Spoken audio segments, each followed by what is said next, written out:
All right, we are pleased to be joined today on the FOS interview by Chris Wandell from the PGA Tour. He is the Senior Vice President of Media there. Chris, how you doing? Thanks for coming. I'm doing great. Thanks for having me. Good to be here in New York with you. Yeah, absolutely. So the PGA Tour is in kind of an interesting time when it comes to the media space, as I would say a lot of sports companies are, as we're shifting around streaming and docuseries and all kinds of things like that. And let's kind of start right there around the Netflix docuseries. Full Swing is going to be entering its third season next year, or I guess filming has just wrapped, and you kind of have a big hand in that, Chris. What are you doing to just try to innovate and keep that series going strong as you move into its third season? I think that shows like Full Swing and many of the other sports documentaries that Netflix and others have done are really about access, right? The players need to be brought on board, the athletes that are part of it, the league in our case, and our partner organizations in Augusta National, the USGA, RNA, and the PGA of America, including the Ryder Cup in season 2. Yeah. Everybody needs to be bought in that the more access we all provide to fans, the more differentiated it's going to be, right? So like it's really about access. So I think in terms of innovation, we're trying to talk to our players, talk to their close people in their relationship, whether it be their wives and coaches or agents, to try and kind of lift up the curtain a little bit to let fans inside to see what it's like to play on the PGA Tour. Yeah, absolutely. And there are so many different organizing bodies in golf. It's not just, it's PGA Tour players, yes, and even some that have since gone to live, but you're focusing on the majors, which aren't run by the PGA Tour. So talk to me a little bit more about that collaboration and you wanting to highlight the PGA Tour events and the players, but also these other big moments throughout the year. Sure. So when our business partner Chad Mumm and I put the whole show together, Drive to Survive was really the model that we were kind of pitching to all the different streamers. And Drive to Survive was already on Netflix. We were coming out of COVID. The Last Dance was a kind of the hit documentary that kind of came out, and a bunch of other documentaries followed. And as we started to think about what is going to work for golf, we thought that it would be better for the viewer, better for fans, better for the platform if the entire sport was in the series. So before we pitched Netflix, we went and talked to each of the governing bodies, hoping that we might be able to convince one or two to be part of a golf show, right? And all of them kind of looked at us and said, this isn't supposed to be about the PGA Tour. It's not supposed to be about an individual tournament, even if you're the Masters of the PGA Championship. It's a season-long story arc looking at these characters that happen to play on the PGA Tour. And we pitched them with the PGA Tour plus the 4 majors on board, and they greenlit the show a few days later, which was really, really exciting. And then we had to go get the players on board, which is obviously tricky in a sport that our athletes don't have contracts, and very much about that. So and so I guess season 3 is probably done wrapping, maybe some post-production at this point, but it'll come out next year. One of those other sports documentaries was, tennis kind of did the same thing. They had 2 seasons, and then they didn't return for a 3rd season. So I know there was a little bit of drop-off, at least in the Netflix viewership report, between season 1 of Full Swing and season 2. How do you avoid that fate of, not being what happened to the tennis show, but and also looking at trying to become like a long-term thing like we have going with Drive to Survive now? Sure. I think what we can do as the governing bodies and participants in the process is just make the best possible show that we can. Yeah, sure. And the show is pretty much made right now. They're putting it together, so we don't have a lot of influence over what has happened on the competitive schedule. I think we have a lot of trust in all the producers in Pro Shop Studios, in Box to Box, and Netflix to make the best possible show. And then I think we need to get a little bit lucky with the programming schedule. Sure. What else is coming out around that time from a sports documentary perspective? What other big hit shows on Netflix are coming out? In season 1, there was a Super Bowl ad for Full Swing, which was a big surprise to us. And it turned out to be a significant boost to the programming. So I think what we're hoping as we work with Netflix on when this gets released next year is just try and find the right time for us to help promote it, for the majors to help promote it, and for Netflix to kind of promote it in the right way. And then fans are going to decide how good it is. Yeah, of course. Okay, well, that's all great. Shifting away from Netflix a little bit, another big initiative that I know you're involved with at the tour is kind of this effort to bring in more content creators from the golf space and collaborate with the PGA Tour, Eastlake. I think people have seen now at the Tour Championship, there was the Content Creator Classic, 9 holes at Eastlake, right ahead of the final $100 million event of the year. What's the strategy behind getting these YouTube golfers, if you will, more involved with the PGA Tour?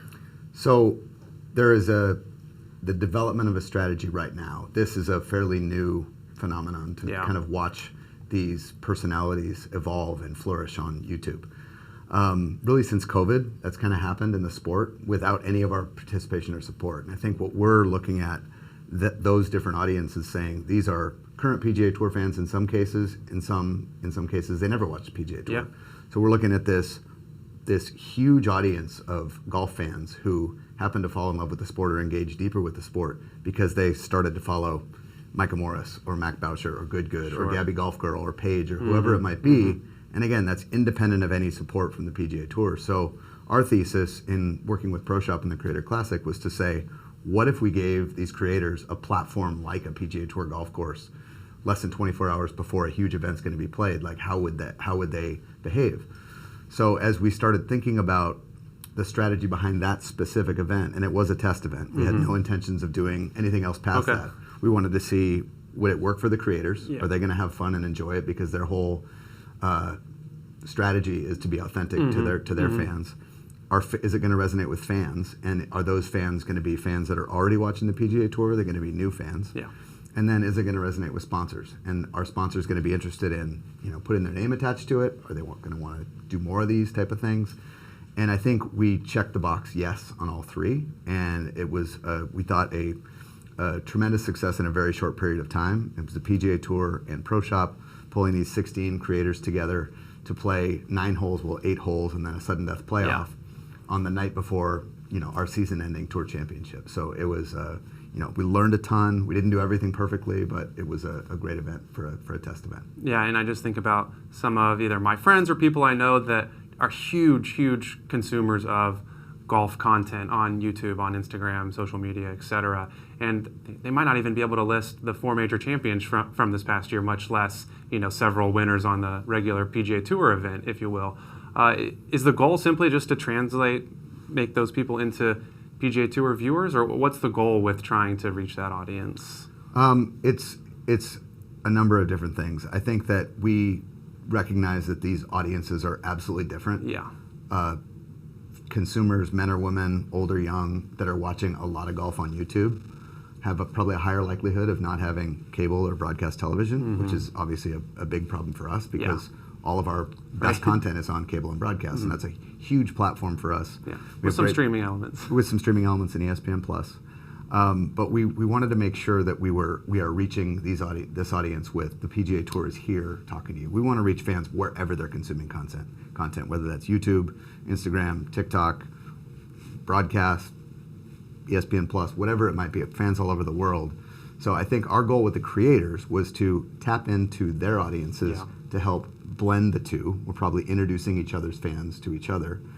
And then secondly, the thing that was different about the Creator Classic is for the first time ever, these creators that have been playing golf in their local communities or on some fancy golf course, they're now playing on a perfectly conditioned Eastlake Golf Club the day before the best players in the world are going to play there. And to a person, all these 16 creators said, this is the biggest stage I've ever played on. Wow. There's fans around, there's energy, the golf course is perfect, it's really firm. Scotty Scheffler's warming up over there, and it was you could feel the energy from the creators, and they all said, I want to do more of these, how do we figure that out? And I think, like I said, creators, are they having fun? Fans, are they engaging? And how do the sponsors feel about it? So, I know you'll probably have some more news to share or as you figure out what might be more like that in 2025, but another question I have on that is, each player has kind of been getting involved in social media a little bit more to their own end, talking about PGA Tour players, other pros.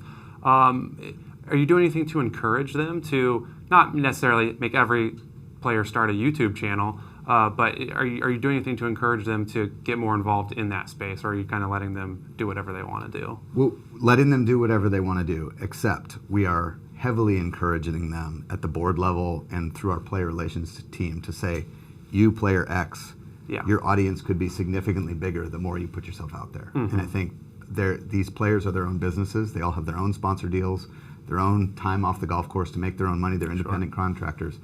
So in working with the players themselves and their agents, we want these athletes to be big stars, right? What we're doing is putting on PGA Tour top caliber golf tournaments so they can play and compete and show off their skills. But it's really on the players to kind of be themselves on social media.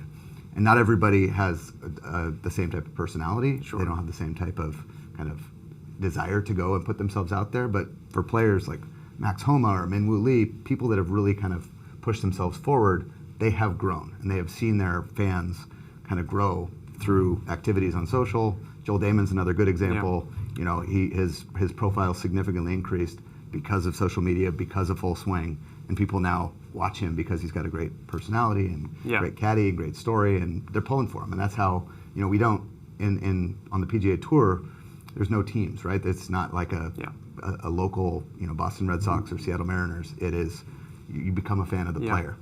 Yeah, absolutely.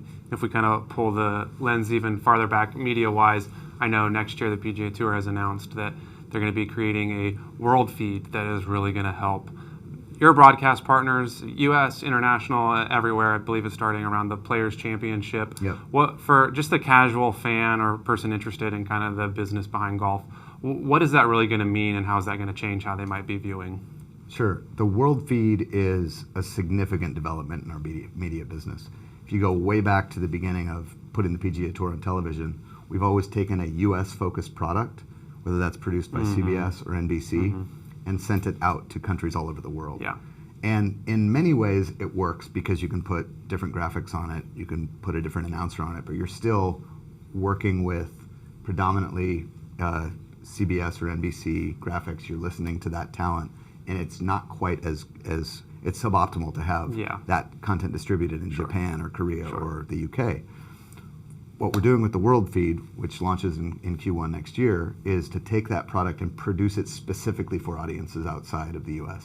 Take away all the commercialization, so we can look at making, you know, more money and serving sponsors outside the United States in a way that we can't do. We have to choose between US and international today. Okay. But once the World Feed is live, we'll be able to send that feed or versions of it to dozens of different countries and put their own graphics, their own audio talent, video talent, enhancements to the product to make it as customized as possible to them. So when we're at a tournament, CBS, if they have the rights to that tournament, will still be doing their own thing for U.S. viewers, and then this will be an addition for all the international partners. That's right. And every international partner has different needs and different goals in terms of who they're following. And the World Feed provides a raw kind of customizable product that they can manipulate themselves to deliver to their audience in key markets that we distribute our content. And it's kind of, I think people probably may have heard around it, maybe around the World Cup or something, like, or the Olympics, the World Feed, and then, you know, each broadcaster gets it. And sometimes there's some challenges, sometimes it's really good. So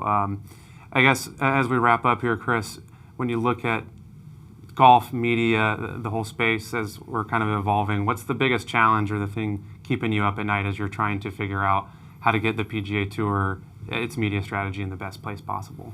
I think what keeps us up every night is just making sure that we're putting the best possible product forward. And I think as we think about all the changes that we've made to our schedule in the last couple of years to bring 12 signature events or 8 signature events plus our biggest, our playoffs and the Players' Championship to the forefront, to put the best possible field together on the best golf courses in the world with the best media partners in the world. I think that's what keeps us up at night, is just continuing to innovate.